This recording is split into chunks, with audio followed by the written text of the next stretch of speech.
सबको जय मसीह की।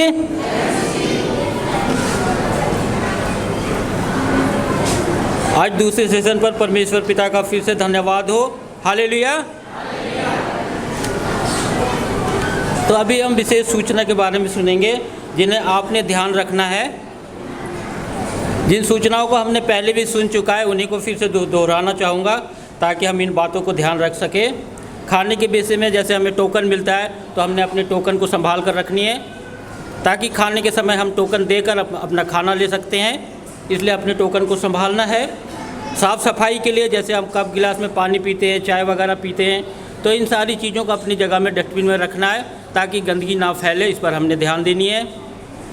और जैसे हम सेल्फी वगैरह फ़ोटो वगैरह खिंचवाते हैं तो इधर उधर अगर हम जाते हैं तो किसी पौधे का, किसी पेड़ का, किसी डाली का कुछ नुकसान नहीं करना, इस पर भी हमने ध्यान देनी है। और हमारे वॉलंटियर जो आप लोगों की सहायता के लिए बैठाने के लिए आपको कुछ निवेदन करते हैं तो उन बातों को आपने सुनना है, आपको मानना है। ये वॉलंटियर और ये सिस्टर जो है आपकी सुविधा के लिए रखा गया है, इसलिए आप लोगों ने उनकी बातों को मानना है। इस बातों को भी आपने ध्यान देना है। आप हम बाइबल पाठ और प्रार्थना करने के लिए श्री राम गोपाल सभा दायरी को निवेदन करते हैं।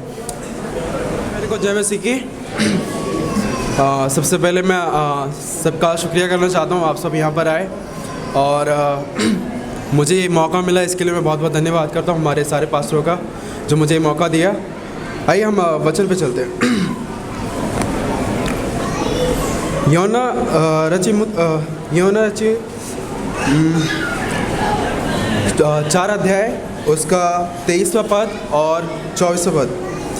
परंतु वह इस समय आता है, वरन अब भी है, जिसमें सच्चे भक्त पिता की आराधना आत्मा और सच्चाई से करेंगे, क्योंकि पिता अपने लिए ऐसे ही आराधकों को ढूंढता है। परमेश्वर आत्मा है और अवश्य है कि उसकी आराधना करने वाले आत्मा और सच्चाई से आराधना करें। आइए हम सब आंखें बंद करेंगे और परमेश्वर की प्रार्थना में चलेंगे। हालेलुया। पिता परमेश्वर, आपका धन्यवाद करते हैं पिता परमेश्वर इस समय के लिए। पिता परमेश्वर, तूने हम सबको पिता परमेश्वर संभाल बचा के रखा पिता परमेश्वर। और पिता परमेश्वर, हम प्रार्थना करते हैं पिता परमेश्वर, यहाँ जितने भी भाई बहन आए पिता परमेश्वर दूर दूर से पिता परमेश्वर, सभी को तो संभाल बचा के रखिएगा पिता परमेश्वर। और जैसे लेकर आए हैं वैसे ही पिता परमेश्वर उनके घर पिता सही सलामत पहुँचाना पिता परमेश्वर। हम आपका धन्यवाद करते हैं पिता परमेश्वर और प्रार्थना विनती करते हैं पिता परमेश्वर। पिता परमेश्वर, आज का जो भी वचन हो पिता परमेश्वर हमारे स्पीकर से पिता परमेश्वर, वह हम सब के मनों में पिता परमेश्वर बसने पाए पिता परमेश्वर। तेरा धन्यवाद करते हैं पिता परमेश्वर। और इस समय को पिता परमेश्वर अब से लेके अंत तक पिता परमेश्वर आपके हाथों में सौंपते हैं। तो इस महिमा करना और पिता परमेश्वर इस सभा की अगुवाई करना पिता परमेश्वर। ये प्रार्थना मेरे उद्धारकर्ता प्रभु यीशु मसीह नासरी के नाम से हम मानते हैं, आमीन।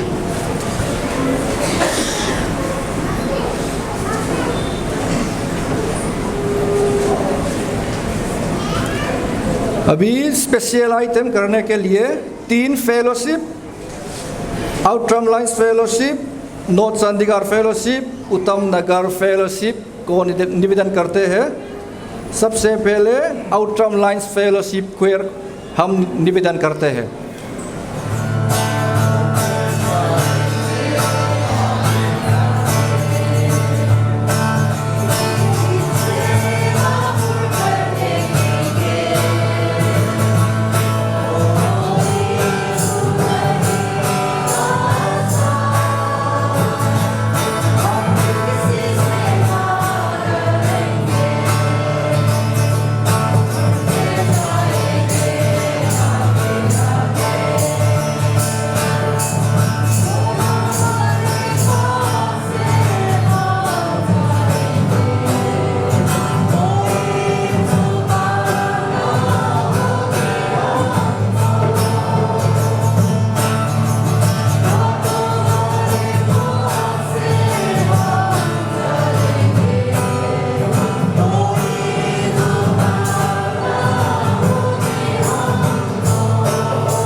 मिस्टर ललखियत पुया हमारा Delhi mission field working committee member हमारे बीच से आते, प्लीज़ मिस्टर ललखियत पुया करे हो जाए।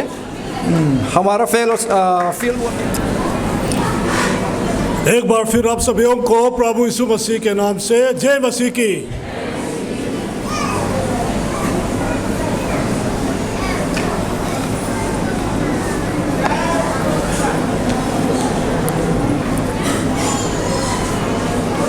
मुझे लगता है आप लोग पेट भर के यहाँ आते हैं ना, कोई खाली पेट में आते हैं। अगर खाली पेट में जो यहाँ परमेश्वर के भवन में आते हैं तो हाथ उठाए। हाँ, खाली पेट। अभी हम लंच खा चुके हैं और इसी प्रकार जो हमारा जो शरीर जो है, जो हमारा पेट भी भर के आया और जो हमारा आत्मिक जीवन जो है भरने के लिए हम परमेश्वर के वचन से हम कुछ सीखने जा रहे हैं। उसी के लिए आप सभी को निवेदन करता है, कृपया ध्यान से जो परमेश्वर का वचन सुनते हैं, तभी जो हमारे आत्मिक जीवन के लिए हम लाभ उठा सकेंगे। आइए परमेश्वर के वचन फिर सुनेंगे। मत्ती रचित सुसमाचार 11 अध्याय 28 से 30 पद तक, जो हमारा सम्मेलन का विषय उसका निर्धारित पद है। हे सब परिश्रम करने वालों और बोझ से दबे हुए लोगों, मेरे पास आओ, मैं तुम्हें विश्राम दूंगा। मेरा जुआ अपने ऊपर उठा लो और मुझसे सीखो, क्योंकि मैं नम्र और मन में दीन हूँ, और तुम अपने मन में विश्राम पाओगे, क्योंकि मेरा जुआ सहज और मेरा बोझ हल्का है। फिर हम पढ़ेंगे निर्गमन की पुस्तक, पुराना नियम से निर्गमन के पुस्तक 33 अध्याय 14 पद। निर्गमन 33:14 पद में इस प्रकार परमेश्वर का वचन लिखा हुआ है। यहोवा ने कहा, मैं और तेरे साथ चलूंगा और तुझे विश्राम दूंगा। यहोवा ने कहा, मैं आप तेरे साथ चलूंगा और तुझे विश्राम दूंगा। परमेश्वर अपने वचन पर हम सब के लिए आशीष करें, आमीन। आइए प्रार्थना करते हैं। सर्वशक्तिमान दयालु पिता परमेश्वर, हम एक बार फिर तुझे धन्यवाद देते हैं इस समय के लिए तूने हमें दिया। जो हमारा सम्मेलन जो है शुरू से अब तक तूने अगुवाई किया, तेरा पवित्र आत्मा से हमारी अगुवाई की, इसलिए हम आपको धन्यवाद देते हैं पिता परमेश्वर। इस दोपहर के समय में कई लोग जो है पिता परमेश्वर बीमार के साथ भी आ सकते हैं, कई लोग जो है कमज़ोर के साथ भी आ सकते हैं। इनके लिए भी हम दुआ करते हैं, कृपया करके तेरे चंगाए हाथ से छू लेना पिता परमेश्वर, ताकि इन लोगों को चंगाई प्राप्त मिले।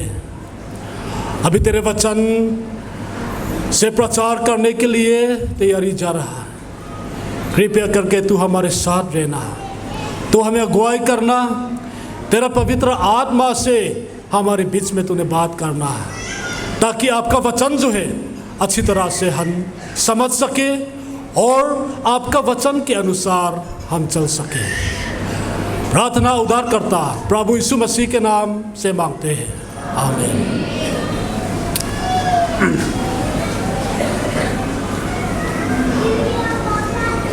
जो हमारा सम्मेलन सचिव के द्वारा से ही हम सुन चुके हैं, वो थोड़ा मैं दोबारा कहना चाहूँगा। इस आराधना के बाद जो दिल्ली मिशन फील्ड के अंदर में जितने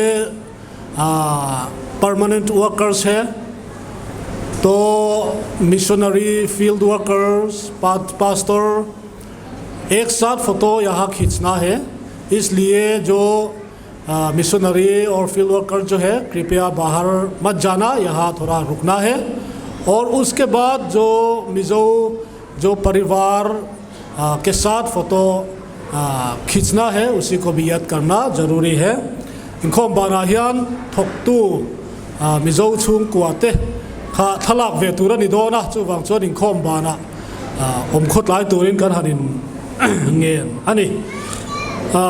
और एक चीज़ जो दयाल बाग फेलोशिप कमिटी मेंबर्स के लिए है, 4:30 बजे, इस आराधना के बाद 4:30 बजे या सामने जो फोटो बूथ के पास में हम इकट्ठा होना है।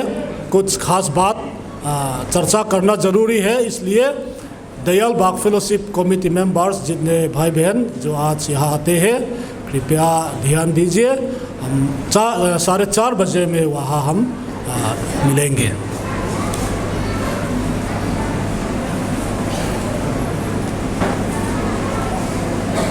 विषय बोलने से पहले मैं एक बात आपको शेयर करना चाहूँगा कि मुझे लगता है कि जो हमारा सम्मेलन जो विषय जो है, जैसे हम जानते हैं कि यीशु ही विश्राम है, तो मुझे लगता है कि शैतान ने ये बुलवाना नहीं चाहता है, क्योंकि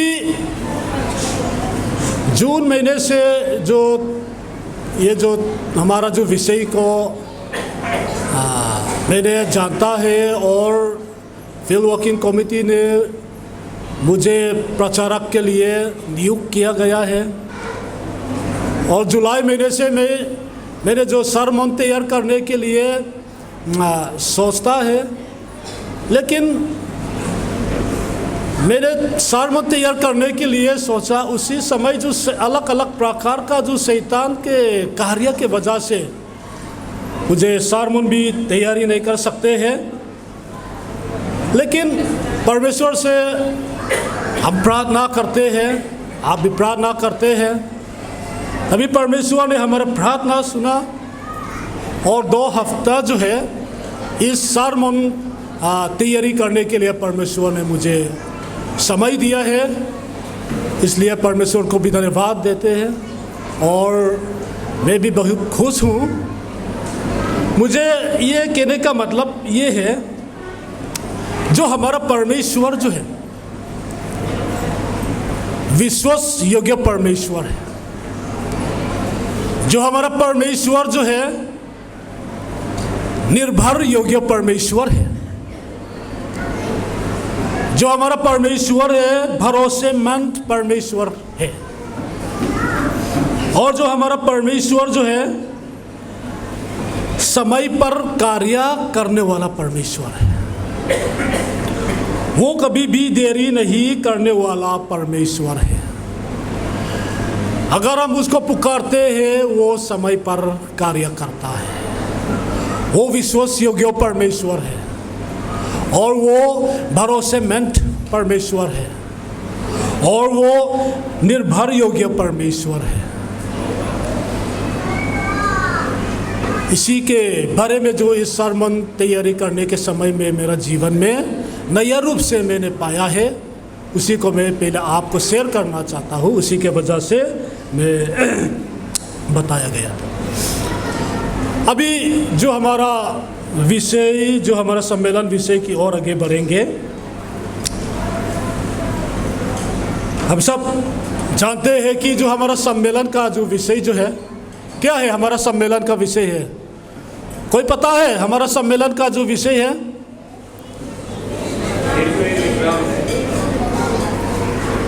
इस तरफ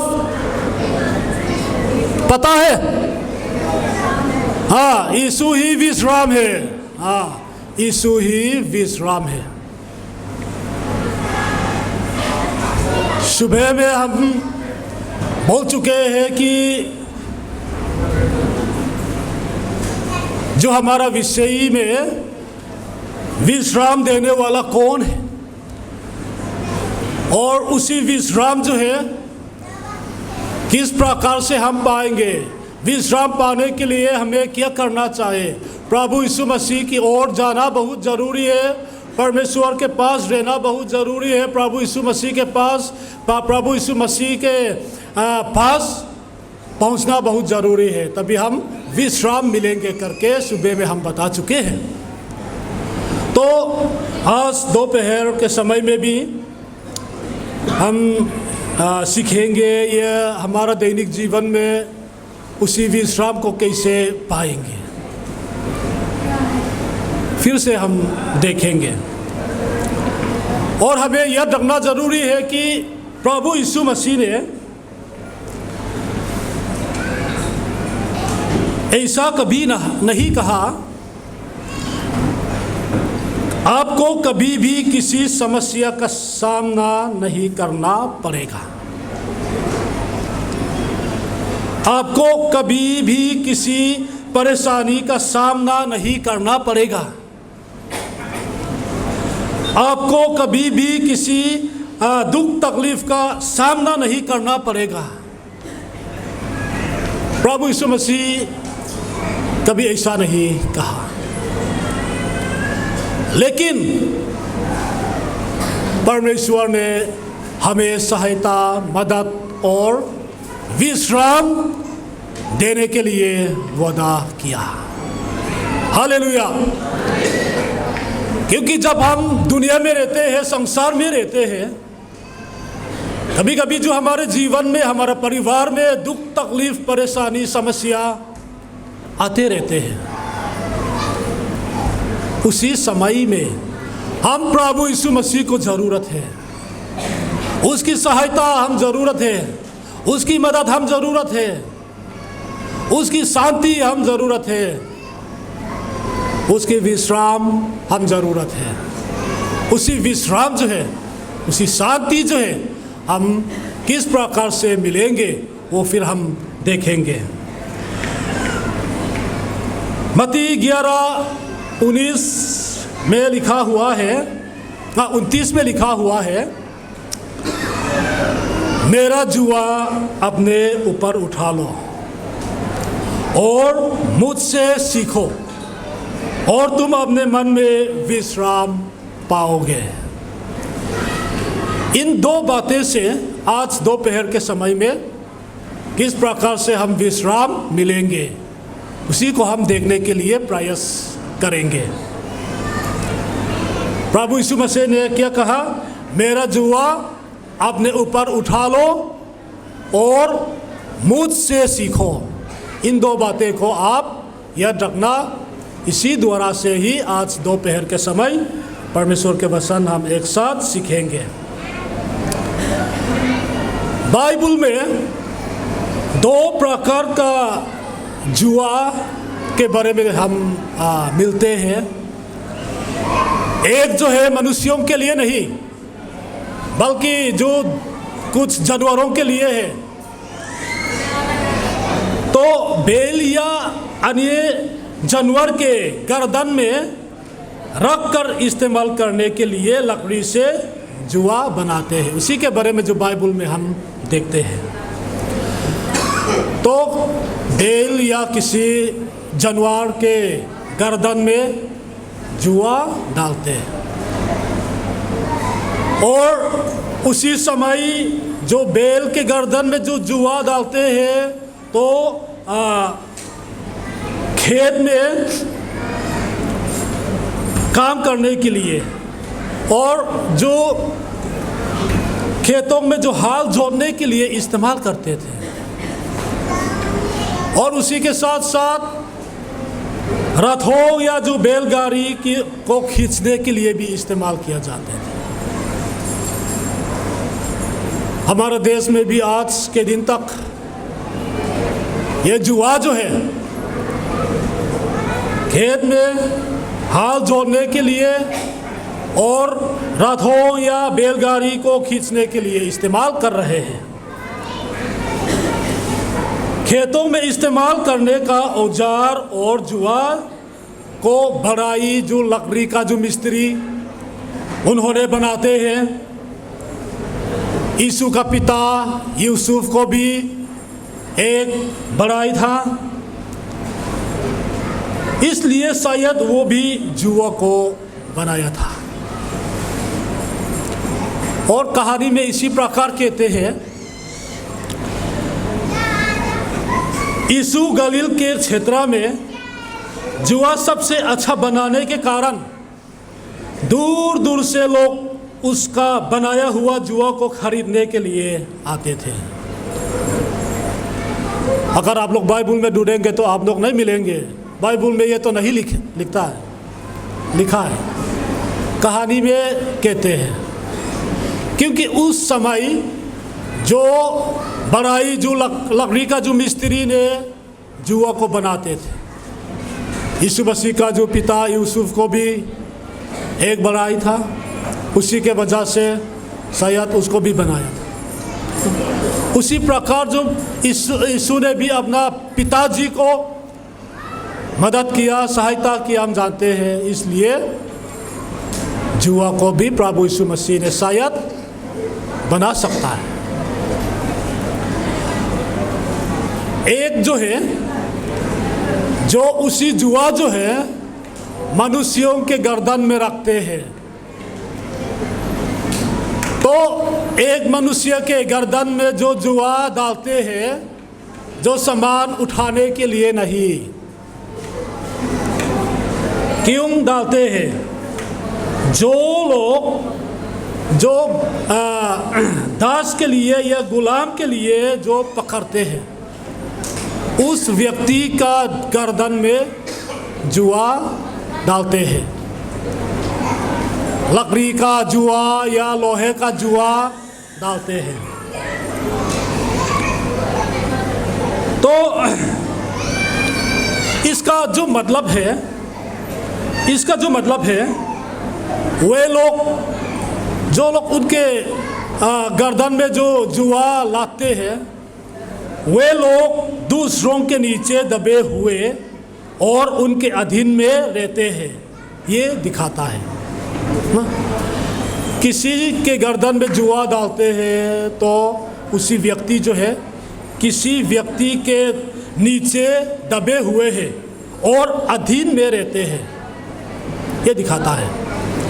पहला तीमुथियुस 6:1 में भी लिखा हुआ है,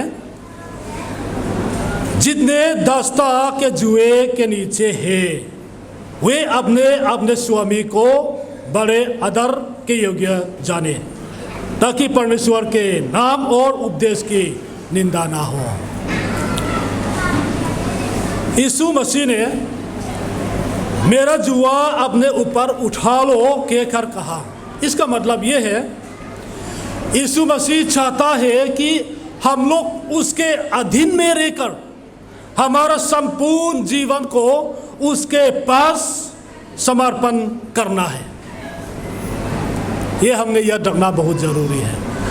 जो प्रभु यीशु मसीह ने मेरे जुआ आपके ऊपर उठा लो करके बताया गया था, तो प्रभु यीशु मसीह ये चाहता है कि अपना संपूर्ण जीवन को प्रभु यीशु मसीह के हाथ में अर्पण करना है और उसके अधीन में रहना चाहता है। जो किसान जब बैल के गर्दन में जुआ रखते हैं, तो हम सब जानते हैं कि उसी बैल भी जो अपने मालिक के अनुसार चलने के लिए तैयार है, जो अपना मालिक ने अपना इच्छा के अनुसार काम करने के लिए उसी बैल को करवाया है। उसी तरह यीशु मसीह का जुआ जब हम उठा लेते हैं, तो यीशु के अनुसार चलने के लिए हम तैयार हैं। ये दर्शाता है। हमने यह रखना बहुत ज़रूरी है। जो बैल के गर्दन में जुआ डालते हैं, उसी बैल जो है मालिक का इच्छा के अनुसार काम करने के लिए तैयार है। उसी प्रकार अगर हम प्रभु का जुआ अपना ऊपर ले जाते हैं तो ये दर्शाता है कि हम प्रभु यीशु मसीह के लिए काम करना, उसका सेवा करना हम तैयार हैं। हम अपनी इच्छा से जीवन नहीं बिता सकते।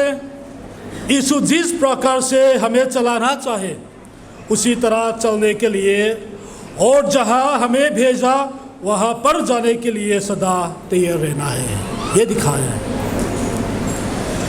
यीशु मसीह अपने साथ जुआ उठाने के लिए हमसे निवेदन करता है।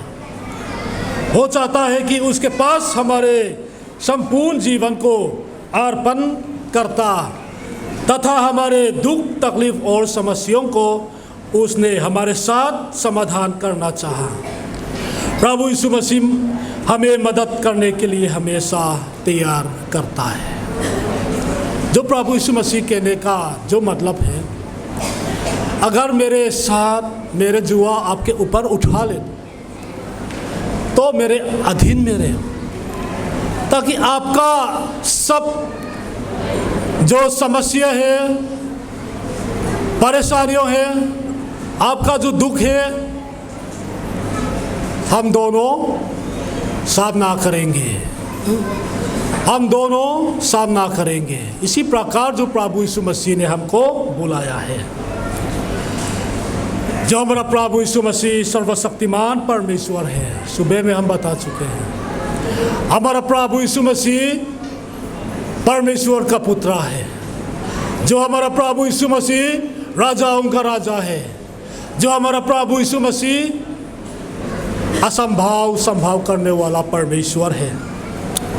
अगर हम उसके साथ जुआ उठाते हैं तो दुख संकट क्लेश हमारे ऊपर उठाने पर अपने से ही उन सब का सामना नहीं करेगा, बल्कि यीशु के साथ मिलकर उसके सामना करेंगे। इसलिए दुख संकटों को यीशु के साथ आराम और शांति से सामना कर पाएंगे। डरावना और खतरनाक स्थिति में भी यीशु के साथ शांतिपूर्वक से सामना कर पाएंगे, क्योंकि प्रभु का जुआ साहस और उसका बोझ हल्का है। उस तरह का दुख संकट डरावनी स्थिति में यीशु मसीह के साथ होने के कारण कोई डरना की बात नहीं है और कोई चिंता की बात नहीं होगी। जो हमारा शरीर, जो हमारा आत्मा शांति मिलेंगे और विश्राम मिलेगी।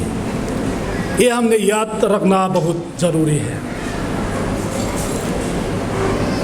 प्यारे भाइयों और बहनों, यीशु मसीह ने हम सभी को आमंत्रित किया है कि उसका जुआ अपने ऊपर उठाने के लिए, तो हम कैसे उतर देंगे? ये अपने आप को पूछना जरूरी है। जो प्रभु यीशु मसीह ने कहा था, मेरा जुआ अपने ऊपर उठा लो करके बताया गया था, उसका मतलब प्रभु यीशु मसीह ने हम सभी को आमंत्रित किया है कि उसके साथ जुआ उठाने के लिए। क्या आपको प्रभु यीशु मसीह के साथ उसका जुआ अपने ऊपर उठाने के लिए तैयार है? क्या अपना शरीर और तन मन को यीशु मसीह के इस्तेमाल के लिए अर्पण करके समर्पण कर सकते हैं? ये हम अच्छी तरह से सोचना बहुत ज़रूरी है। अगर प्रभु का विश्राम पाना चाहते हैं तो हम प्रभु यीशु मसीह का जुआ अपने ऊपर उठाना, और उसका जुआ अपने ऊपर उठाने का मतलब प्रभु यीशु मसीह के अधीन में रहना है। प्रभु यीशु मसीह के पास में, प्रभु यीशु मसीह के हाथ में अपना संपूर्ण जीवन को समर्पित करना है। प्रभु यीशु मसीह का आमंत्रित को आपने हाँ कहकर स्वीकार करते हुए तो आप शारीरिक और आत्मिक विश्राम पा सकेंगे। क्योंकि प्रभु यीशु मसीह ने हमें वादा किया है, मेरे पास आओ, मैं तुम्हें विश्राम दूंगा। प्रभु यीशु मसीह के पास जाएंगे, प्रभु यीशु मसीह का जुआ हमारा ऊपर उठा लेंगे, तभी हम शारीरिक और आत्मिक जीवन में विश्राम मिलेंगे। और प्रभु यीशु मसीह ने फिर कहा था, मुझसे सीखो, मुझसे सीखो। प्रभु यीशु मसीह ने क्यों कहा, उसका जो कहने का मतलब क्या है, ये हम थोड़ा सा देखेंगे। यदि हम प्रभु यीशु मसीह का संपूर्ण जीवन को देखते हैं, हम पाते हैं कि उन्हें कई बार विभिन्न प्रकार का जो परेशानियों का सामना करना पड़ा, और कई बार जो खतरे में प्रभु यीशु मसीह को भी उसी स्थिति में प्रभु यीशु मसीह खड़ा किया। जब प्रभु यीशु मसीह ने सेवा कार्य करता था, बहुत लोग उसका जो सेवकाई जो है पसंद किया, लेकिन उसी के साथ साथ कई लोग उसका सेवकाई जो है नफरत किया है। प्रभु यीशु मसीह ने परमेश्वर का राज्य प्रचार किया, लोगों को सिखाया, बीमारियों को भी चंगाई किया, अलग अलग प्रकार का आश्चर्य क्रम किया। बहुत लोग उसके पीछे चलते हैं। उसी के साथ साथ जो प्रधान याजक, शास्त्री और फरीसियों ने प्रभु यीशु मसीह को खोज रहे थे कि यीशु मसीह को कैसे पकड़ेंगे और मार डालेंगे, ये सोच करके उसका पीछा चलता है।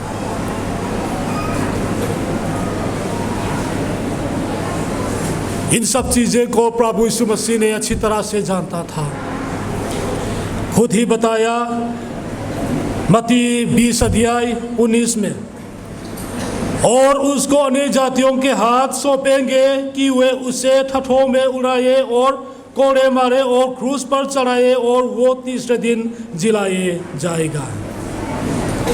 जो प्रभु यीशु मसीह ने अपना जीवन काल में ऐसे भविष्यवाणी किया, इन सब बातें जो प्रभु यीशु मसीह ने किया, बताया गया था, प्रभु यीशु मसीह का जीवन में पूरा हुआ था। जब रोमी सैनिकों ने प्रभु यीशु मसीह को पकड़ा और जो रोमी सिपाहियों के द्वारा बहुत ही सताया, और जो रोमी सिपाहियों के द्वारा प्रभु यीशु मसीह को ठठा गया, जो बाइबल अगर हम पढ़ते हैं तो हम देखते हैं। और उसके बाद क्रूस पर प्रभु यीशु मसीह को चढ़ाया गया, और उसके बाद जो प्रभु यीशु मसीह मरने के समय में भी लोगों को यीशु के पास आके प्रभु यीशु मसीह को निंदा और ठठा लगातार किया है। कई लोग प्रभु यीशु मसीह के पास, जब प्रभु यीशु मसीह क्रूस पर चढ़े, लोगों को प्रभु यीशु मसीह के आसपास आके जो प्रभु यीशु मसीह को ठठा करके कहने लगे, हे मंदिर के दाने वाले और 3 दिन में बनाने वाले, अपने आप को बचा ले, यदि तू परमेश्वर का पुत्र हो तो क्रूस पर से उतर आ, ऐसे ही कहते थे। और उस समय का जो यहूदी धर्म गुरुओं ने भी उसके पास जो आते हैं, और उन्होंने कहा था कि इसने औरों को बचाया और अपने आप को नहीं बचा सकता, ये तो इस्राएल का राजा है, अब क्रूस पर से उतर आए तो हम उस पर विश्वास करेंगे करके निंदा ठठा करके प्रभु यीशु मसीह के पास कहा। इसी प्रकार जो प्रभु यीशु मसीह ने अपना जीवन काल में दुख, तकलीफ, समस्या सामना किया गया।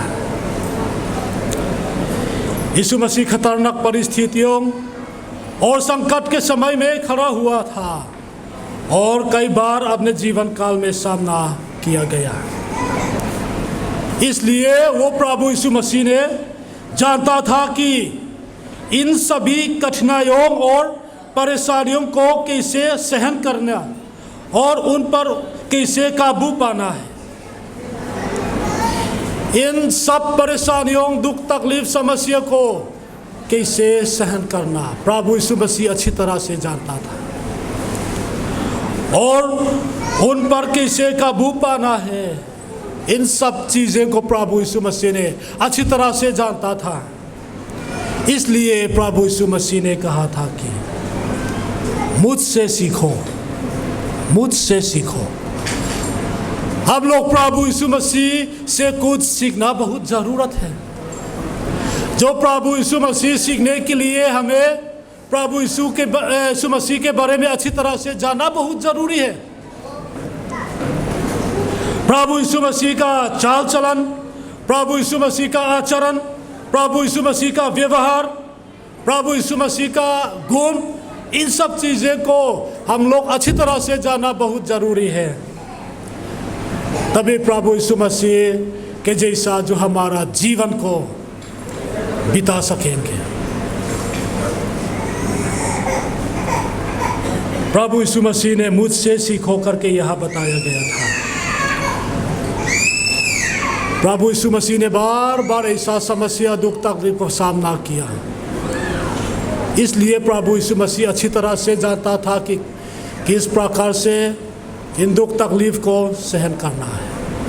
अगर हम प्रभु यीशु मसीह के जीवन से हम देखते हैं, हम सीखेंगे तो हम भी हमारे सामने, हमारे आगे में, हमारा भविष्य में कोई दुख तकलीफ, परेशानी, समस्या आएंगे तो हम उसी को सामना करने के लिए और उसी को सहन करने के लिए हमें मदद करेगा।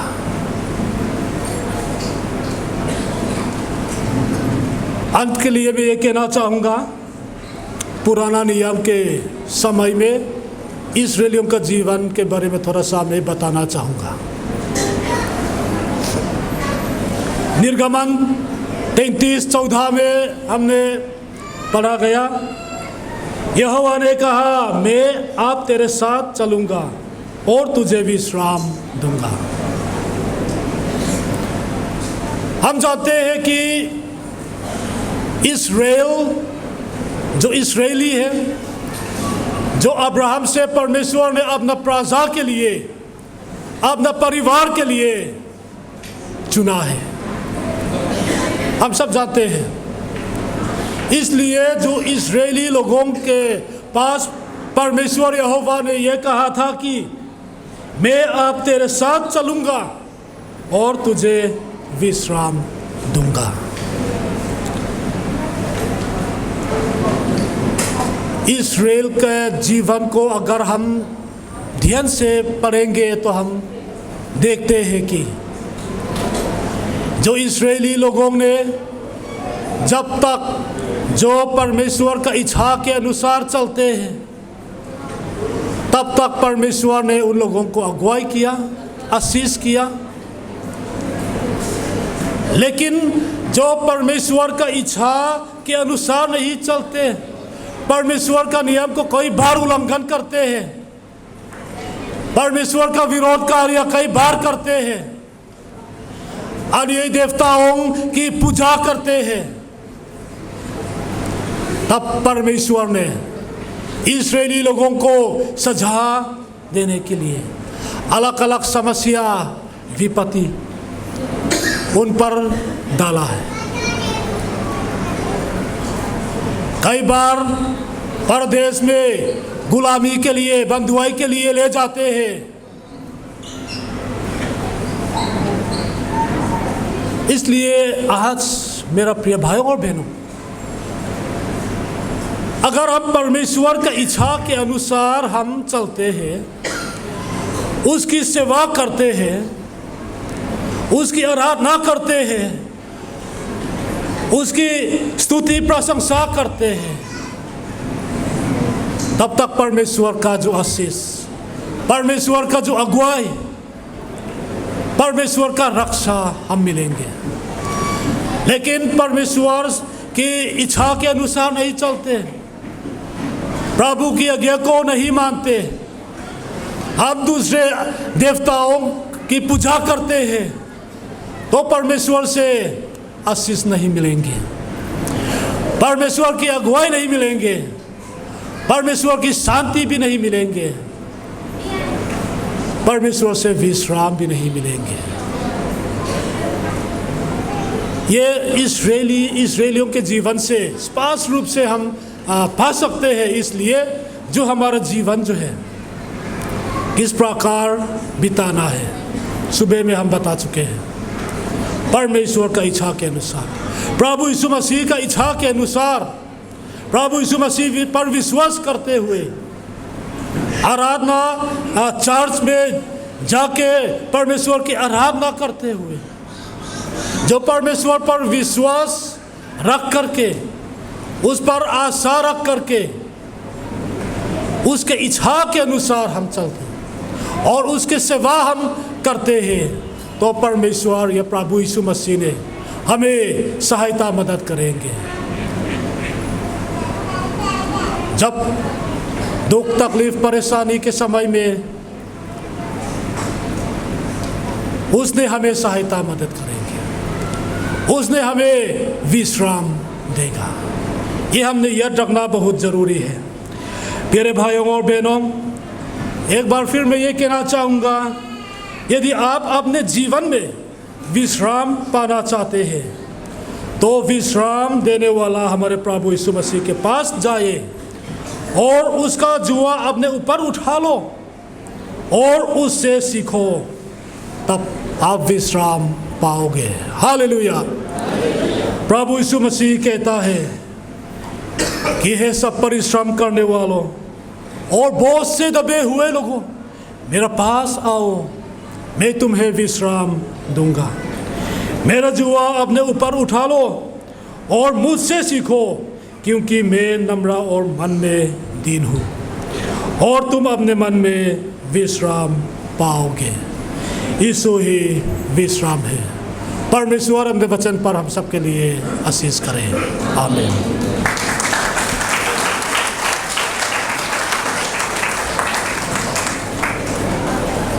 अब स्पेशल आइटम प्रस्तुत करने के लिए नॉर्थ धर्मशाला फेलोशिप, अलीगांव फेलोशिप, राम दरबार फेलोशिप को बुलाएंगे।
आइए हम सब खड़े हो जाएंगे और प्रभु की स्तुति के लिए गीत नंबर 6 नंबर बढ़ते जाएंगे आगे आगे, और उसके बाद प्रभु की प्रार्थना के द्वारा 7 नंबर।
प्रार्थना के द्वारा हम एक साथ प्रार्थना करें।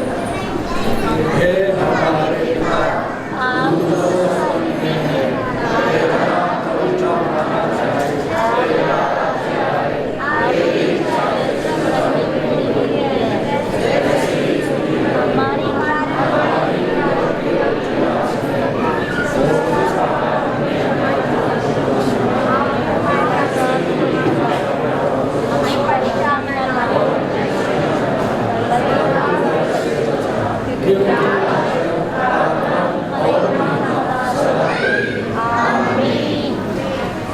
मसीह फिर से